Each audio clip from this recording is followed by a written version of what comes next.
اسمعوا فيديو للآخر عشان تعرفوا كل تفاصيل تشييع جنازة هيثم العدني.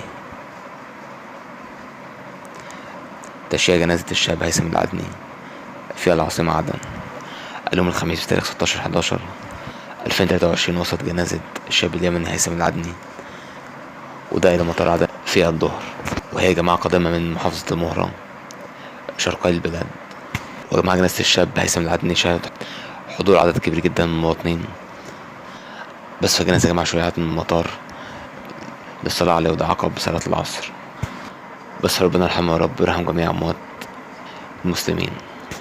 بس كده يا جماعة، كده كنا وصلنا لنهاية فيديو النهاردة تشييع جنازة الشاب هيثم العدني في العاصمة عدن.